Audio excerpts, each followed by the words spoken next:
నమస్తే క్రియేటర్స్. మీరు యూట్యూబ్ చేయాలని అనుకుంటున్నారా? లేదా స్టార్ట్ చేసేసారా ఆల్రెడీ? అయితే ఈ వీడియోని స్కిప్ చేయకుండా చూడండి. ఎందుకంటే రీసెంట్‌గా యూట్యూబ్ తీసుకొచ్చిన ఒక డేంజరస్ పాలిసీ గురించి మీకు క్లియర్‌గా అర్థం అవ్వాలి. మీరు ఓన్ కంటెంటే చేస్తున్నామని అనుకోవచ్చు, లేదా మేము కష్టపడుతున్నామని అనుకోవచ్చు. కానీ మీ ఛానల్ ఎంత పెద్దదైనా సరే డీమానిటైజేషన్ అవ్వడానికి ఒక సెకండ్ పననమాట. సో చాలామంది ఈ పాలిసీ వల్ల పెద్ద పెద్ద ఛానల్స్ అంటే మిలియన్స్ ఆఫ్ సబ్స్క్రైబర్స్ ఉన్న ఛానల్స్ కూడా జీరోకొచ్చేసారు. నెక్స్ట్ అంటే ఇమ్మీడియేట్ నైట్ పొద్దున్నే చూసుకునేటప్పటికి జీరో అయిపోయి ఉన్నారనమాట. మా కంటెంట్ ఓన్‌గానే చేస్తున్నాము, లేదా వాయిస్ ఓవర్ చెప్తున్నాము, లేదా చాలా కష్టపడి కంటెంట్ క్రియేట్ చేస్తున్నామని చెప్తున్నారు. కానీ దాంట్లో చాలా మిస్టేక్స్ అయితే ఉంటున్నాయి. అయితే ఈ వీడియో మనం క్లియర్‌గా మాట్లాడుకునే ముందు ఒక చిన్న రిక్వెస్ట్ అనమాట. ఇది వికాస్ తెలుగు టెక్, మీలో చాలా మందికి తెలుసు. కొత్తగా చూస్తున్న వాళ్ళకైతే మీకు అర్థమవడం కోసం చెప్తున్నాను. యూట్యూబ్ గ్రోత్ అవ్వచ్చు, ప్రాపర్‌గా ఆర్గానిక్‌గా ఎర్న్ చేసుకోవడానికి యూట్యూబ్ నుంచి, అండ్ టెక్ సైడ్ అవ్వచ్చు, కంటెంట్ క్రియేషన్ సైడ్ అవ్వచ్చు, వీడియో ఎడిటింగ్ సైడ్ అవ్వచ్చు, అన్నిటి గురించి హానెస్ట్‌గా, ప్రాక్టికల్‌గా మాట్లాడుకుంటాము. మీరు అందరూ క్రియేటర్స్ కూడా గ్రో అవ్వాలనేది నా ఐడియా అనమాట. మన ఎజెండా కూడా అదే, అందరం కలిసి గ్రో అవుదామని చెప్పి. మీరు గ్రో అవ్వాలి, నేను కూడా గ్రో అవ్వాలి. అందుకే ఈ వీడియో మీకు యూస్‌ఫుల్ అనిపిస్తే లైక్ చేయండి. ఏదైనా డౌట్ ఉంటే కామెంట్ సెక్షన్‌లో పెట్టండి. క్లియర్‌గా ప్రతి ఒక్క కామెంట్‌కి నేను ఆన్సర్ చేస్తాను. లేదా దాని గురించి ఆల్రెడీ మన ఛానల్‌లో వీడియో ఉంటుంది, లేదా కొత్త వీడియో నేను చేస్తాను. ఇలాంటి కంటెంట్ కోసం మీరు సబ్స్క్రైబ్ చేసుకోండి. వీలైతే మెంబర్‌షిప్ కూడా తీసుకోండి. కొద్దిగా నాకు సపోర్ట్ చేసినట్టుగా ఉంటుంది. ఇంకొంచెం మనమందరం కలిసి ముందుకెళ్దాం. సరే, ఇప్పుడు మెయిన్ టాపిక్‌లోకి అయితే వెళ్దాము. మీరు ఎదురు చూస్తున్న ఇన్ఫర్మేషన్ కోసం అయితే, ఇనాథెంటిక్ కంటెంట్ అంటే ఏంటో అర్థం చేసుకోవాలి ఫస్ట్ మీరు. చాలా చాలా ఈజీగా చెప్పాలంటే, దీంట్లో చాలా లేయర్స్ ఉన్నాయి. కానీ ఈజీగా చెప్పాలంటే, రియల్ వాల్యూ లేకపోయినా, లేదా వీడియోలో వాల్యూ లేకపోయినా, లేదా మీ ఎఫర్ట్ కనిపించకపోయినా, అంటే మీ కష్టం కనిపించకపోయినా, వీడియోలో కనిపించాలి. బ్యాక్గ్రౌండ్లో మేము చేసామంటే సరిపోదు, వీడియోలో మీ కష్టం కనిపించాలి క్లియర్గా. ఆర్ ఇది కూడా కాదు అనుకుంటే, ఒరిజినల్ కంటెంట్ కాకుండా చేస్తే, అంటే మీరు ఒరిజినల్ కంటెంట్ మాత్రమే చేయాలి. సో ఒరిజినల్ కంటెంట్ కాకుండా చేస్తే ఇన్ఆథెంటిక్ కంటెంట్ అయితే వస్తుంది అనమాట. దీంట్లో చాలా మిస్టేక్స్ చేస్తున్నారు. మిస్టేక్స్ వైజ్ మాట్లాడదాం, మీకు క్లియర్‌గా అర్థమైపోతుంటుంది. ఫస్ట్ వచ్చేసి మైండ్‌లెస్ కంటెంట్, లేదా లో ఎఫర్ట్ కంటెంట్ అనమాట. అంటే మీరు మొబైల్ తీసుకొని ఏది పడితే అది రికార్డ్ చేసేసి, జస్ట్ ఒక రైల్వే స్టేషన్‌కి వెళ్ళారు, ట్రైన్ వెళ్తుంది, ట్రైన్‌ని రికార్డ్ చేస్తారు, ఏదో ఒక సాంగ్ పెట్టేశారు, రైల్వే సాంగ్ ఏదో పెట్టేశారు. సో దానివల్ల వాల్యూ లేదనమాట. అందరూ ఎవరైనా చేయగలుగుతారు కదా. మీరు ఫేస్ క్యామ్ పెట్టుకొని మాట్లాడుతున్నారు, కానీ కంటెంట్‌లో ఏం మీనింగ్ లేదు. హాయ్ అంటున్నారు, హాయ్ అంటున్నారు, హాయ్ అంటున్నారు, అంతే. దానివల్ల ఏం వాల్యూ లేదని చెప్పి యూట్యూబ్ క్లియర్‌గా తెలుస్తుంది. లో ఎఫర్ట్ కంటెంట్ అని అర్థమైపోయి ఈ వీడియోస్ వల్ల యూట్యూబ్ కానీ, క్రియేటర్స్ కానీ, ఆర్ ఆడియన్స్ కానీ ఎటువంటి వాల్యూ లేదు అని చెప్పి YouTube decide చేస్తుందనమాట.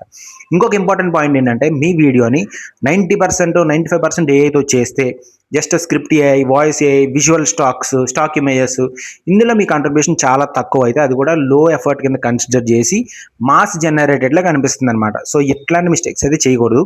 And second mistake చాలామంది ఏం చేస్తున్నారంటే, రీయూజ్డ్ కంటెంట్ అనమాట. ఇది చాలా చాలా డేంజరస్. సెపరేట్గా దీని గురించి మనం మాట్లాడుకున్నాం. కాకపోతే ఇప్పుడు రీయూజ్డ్ కంటెంట్ని ఇనాథెంటిక్ కంటెంట్లో మిక్స్ చేసి చాలా చాలా ఛానల్స్ని డిమానిటైజ్ చేస్తున్నారు. టిక్ టాక్ అవ్వచ్చు, ఇన్స్టాగ్రామ్ అవ్వచ్చు, ఏదో విపిఎన్ ఆన్ చేసుకుని అవన్నీ డౌన్లోడ్ చేసి ఇక్కడ అప్లోడ్ చేస్తున్నారు. కాపీరైట్ ఫ్రీ అని అంటున్నారు కదా అని చెప్పేసి అప్లోడ్ చేసేస్తున్నారు. ఇవన్నీ కూడా రీయూజ్డ్ కంటెంట్ అవుతాయి అనమాట. అంటే ఇక్కడ ఒక పెద్ద మిస్అండర్స్టాండింగ్ కూడా ఉంది. చాలా మంది కాపీరైట్ స్ట్రైక్ రాలేదు కదా, యూట్యూబ్ ఏమీ చూపించట్లేదు కదా, ఇష్యూ ఉందని చెప్పి అనుకుంటారు. కానీ మానిటైజేషన్ రిజెక్ట్ అవుతుంది. మీ ఛానల్ పోవడం కాదు, మానిటైజేషన్ పోతుంది అనమాట, ఆర్ రిజెక్ట్ అవుతుంది మీరు అప్లై చేస్తే. యూట్యూబ్ మానిటైజేషన్కి ఒరిజినాలిటీ ముఖ్యం అనమాట. ఒరిజినాలిటీ ఖచ్చితంగా ఉండాలి. ఒరిజినాలిటీ అంటే సొంత కంటెంట్ ఉండాలన్నమాట. రియాక్షన్ ఛానల్స్ గురించి కూడా కొంచెం క్లారిటీ ఇస్తాను. మీరు వీడియో ప్లే చేస్తున్నారు వేరే వాళ్ళది, ఫేస్ ఎక్స్ప్రెషన్ జస్ట్ ఇస్తున్నారు, స్మైల్ చేస్తున్నారు, లేకపోతే హా అంటున్నారు, హీ అంటున్నారు, అంతే, సింపుల్. అట్లా ఉంటే కనుక అది ట్రాన్స్ఫార్మేటివ్ కంటెంట్ అవ్వదన్నమాట. మీరేమీ ఎడిషనల్ వాల్యూ చేయట్లేదు. సో యూట్యూబ్ దాన్ని మళ్ళీ రీయూజ్డ్ కంటెంట్ కింద కన్సిడర్ చేస్తుంది అనమాట. అండ్ థర్డ్ మిస్టేక్ వచ్చేసి ఏఐ జనరేటెడ్ కంటెంట్. మీరు ఏఐతో స్క్రిప్ట్ జనరేట్ చేశారు, ఇంకో ఏఐతో వాయిస్ ఓవర్ ఇస్తారు, స్టాక్ ఇమేజెస్, స్టాక్ వీడియోస్, ఇవన్నీ కలిపి యూజ్ చేస్తారు. అన్నీ తెచ్చుకుంటున్నాం కదా, డౌన్లోడ్ చేస్తాం కదా అని అనుకుంటారు. కానీ ఇందులో మీ ఎఫర్ట్, మీరు ఎక్కడ ఉన్నారనేది లేదు కదా. సో ఇది ఒరిజినల్ కంటెంట్ కాదనమాట. అండ్ యూట్యూబ్కి ఇదంతా కూడా ఒక ఫ్యాక్టరీలో కనిపిస్తూ ఉంటుంది. మనం వీడియోలు తయారు చేసి మెషిన్స్ కాదు కదా, మనం మనుషులం. సో హ్యూమన్ టచ్ ఉండాలి. మనం వేరే వాళ్ళతో కనెక్ట్ అవ్వడానికి ట్రై చేస్తూ ఉండాలి. సింపుల్ సొల్యూషన్ ఇలాంటి వాటికి ఏంటంటే, మీ వాయిస్ ఓవర్ యూజ్ చేయండి. ఖచ్చితంగా మీ వాయిస్ ఓవర్ ఉండాల్సిందే. అండ్ మీ ఎక్స్ప్లెనేషన్ కూడా ఉండాలి. అండ్ మీ పర్సనాలిటీ కొంచెం క్లియర్ కనిపించాలి వీడియోస్లో. అండ్ ఫోర్త్ మిస్టేక్ వచ్చేసి, ఫేక్ లేదా మిస్లీడింగ్ కంటెంట్ కూడా చేస్తున్నారు చాలామంది. అంటే ఏదో ఫేక్ సక్సెస్ స్టోరీస్, ఎవరో చెయ్యనిది చేసినట్టు ఫేక్ ఎర్నింగ్స్ చూపిస్తున్నారు, లేకపోతే ఫేక్ హర్రర్ స్టోరీస్ క్రియేట్ చేస్తున్నారు. ఫస్ట్ మానిటైజేషన్ వస్తుంది, కానీ యూట్యూబ్ వెరిఫై చేసేసి మళ్ళీ రిమూవ్ చేస్తుంది అనమాట. సో అథెంటిసిటీ లేదు. ఏదోటి ఫేక్గా క్రియేట్ చేసి చేద్దాం అనుకుంటే దాంట్లో అథెంటిసిటీ ఉండదన్నమాట.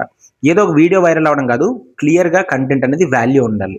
నెక్స్ట్ వచ్చేసి మాస్ ప్రొడ్యూస్డ్ కంటెంట్ అనమాట. మీరు ఒక టెంప్లేట్ తీసుకొని అన్నీ అదేలాగా రిపీట్ చేస్తూ ఉంటే same style, same words, just ఒక క్యారెక్టర్ మారుస్తున్నారు. బ్యాక్‌గ్రౌండ్ అంతా సేమ్ ఉందనుకోండి, ఇది కూడా మాస్ ప్రొడక్షన్‌లా కనిపిస్తదనమాట. ఒరిజినాలిటీ లేదు. అండ్ ఇంకొక బిగ్ మిస్టేక్ వచ్చేసి క్రియేటర్ ఐడెంటిటీ లేకపోవడం. మీ ఛానల్‌కి లోగో ఉండదు, బ్యానర్ ఉండదు, అబౌట్ సెక్షన్‌లో డీటెయిల్స్ ఉండవు. అసలు మీరెవరో కూడా తెలీదనమాట. జస్ట్ ఏయో వీడియోస్ అప్‌లోడ్ అవుతున్నాయి అంతే తప్ప ఎవరు చేస్తున్నారు ఏంటనేది క్లారిటీ లేదనమాట. యూట్యూబ్ ఇలాంటి ఛానల్స్‌ని ట్రస్ట్ చెయ్యదు. సో, బ్రాండింగ్ అనేది ఇంపార్టెంట్ అనమాట. అండ్ ఫైనల్‌గా మనం ఇన్‌ఆథెంటిక్ కంటెంట్ అంటే కాపీరైట్ ఏమో అనుకుంటుంటారు. ఇది కాపీరైట్ వేరు. కాపీరైట్ అనేది సెన్సిటివ్ టాపిక్ అనమాట. మీరు మూవీ సీన్స్ గానీ, సాంగ్స్ గానీ అప్‌లోడ్ చేస్తే, వెబ్ సీరీస్ క్లిప్‌లు యూజ్ చేస్తే, వేరే ఎవరి కంటెంట్ అయినా రీయూజ్ చేస్తే అదంతా రిస్క్ అనమాట. కాపీరైట్ స్ట్రైక్ వస్తుంది. లేదా మానిటైజేషన్ కూడా రిజెక్ట్ అవుతుంది. ఒకవేళ మీరు బయట నుంచి తీసుకున్నారని తెలిస్తే. సో, కాపీరైట్ ఫ్రీ అని ఉంటాయి. కానీ అవన్నీ కూడా మీరు యాజ్ ఇట్ ఈస్ యూజ్ చేసుకోకూడదనమాట. మీరు దాన్ని ఎడిటింగ్ చేసుకోవాలి. సేఫ్ వే ఏంటంటే చాలా చాలా చిన్న క్లిప్స్ తీసుకోవాలి. ఎక్స్‌ప్లనేషన్ ఎక్కువుండాలి. కామెంటరీ యాడ్ చేయాలి ఆ క్లిప్ వస్తున్నప్పుడు కూడా. అండ్ కంటెంట్‌ని ట్రాన్స్‌ఫార్మ్ చేయాలి. యాజ్ ఇట్ ఈస్ మీరు కాపీ చేయకూడదు. ఇది క్లియర్ ఐడియా అనమాట కాపీరైట్ గురించి. అండ్ కాపీరైటే కాకుండా కమ్యూనిటీ గైడ్‌లైన్స్ అని ఉంటాయి. ఇవి కూడా మీరు వైలేట్ చేయకూడదు. ఓన్లీ ఇన్‌ఆథెంటిక్ కంటెంట్ పట్టించుకుంటే సరిపోదనమాట. స్పామ్ అవ్వచ్చు, హేట్ స్పీచ్ అవ్వచ్చు, వైలెన్స్ అవ్వచ్చు, డేంజరస్ ఛాలెంజెస్ అవ్వచ్చు, ఇట్లాంటివన్నీ కూడా అవాయిడ్ చేయాలి. అండ్ మిస్‌లీడింగ్ థంబ్‌నెయిల్స్ కూడా పెట్టకూడదనమాట. సో, ఇవన్నీ ఫాలో చేస్తేనే మన ఛానల్ నిలబడుతుంది. చివరగా సింపుల్ ఫార్ములా చెప్తా వినండి. 3 వర్డ్స్, ఈ 3 పదాలు మీరు గుర్తుపెట్టుకుంటే సక్సెస్ వచ్చినట్టే అనమాట. ఒరిజినల్ ఉండాలి, వాల్యూ ఉండాలి, అండ్ హ్యూమన్ టచ్ ఉండాలనమాట. సో, ఆడియన్స్‌కి ఏదో ఒకటి ఉపయోగపడేలా ఉండాలి. మీ ఎఫర్ట్ కనిపించాలి అండ్ కంటెంట్ మీదై ఉండాలనమాట. ఇలా చేస్తే మీ ఛానల్ 100% సేఫ్‌గా ఉంటుంది. మానిటైజేషన్ కూడా టెన్షన్ లేకుండా క్లియర్ అవుతుందనమాట. సో, ఇప్పుడు చెప్పండి, మీ ఛానల్ సేఫ్ కేటగిరీలో ఉందా? లేదా రిస్కీ జోన్‌లో ఉందా? అనేది కామెంట్ సెక్షన్‌లో చెప్పండి. మీకేమైనా డౌట్స్ ఉంటే గనక మీరు డైరెక్ట్‌గా ఛానల్ చెక్ చేయండి అని నన్ను అడగొద్దు. ఒక వీడియో పెట్టండి మీది. ఆ వీడియో పెట్టి ఈ వీడియో చెక్ చేయండి అని చెప్పండి. నేను దానికి ఖచ్చితంగా రిప్లై ఇస్తాను. ఛానల్ చెకింగ్ అంటే టైమ్ టేకింగ్ ప్రాసెస్ కాబట్టి దాన్ని మనం సెపరేట్‌గా తీసుకుందాము.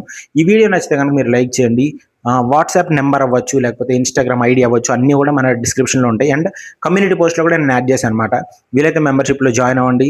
అండ్ మళ్ళీ నెక్స్ట్ వీడియోలో కలుద్దాం. అందరం కలిసి గ్రో అవుదాం. మీరు కూడా గ్రో అవ్వాలి, నేను కూడా గ్రో అవ్వాలి.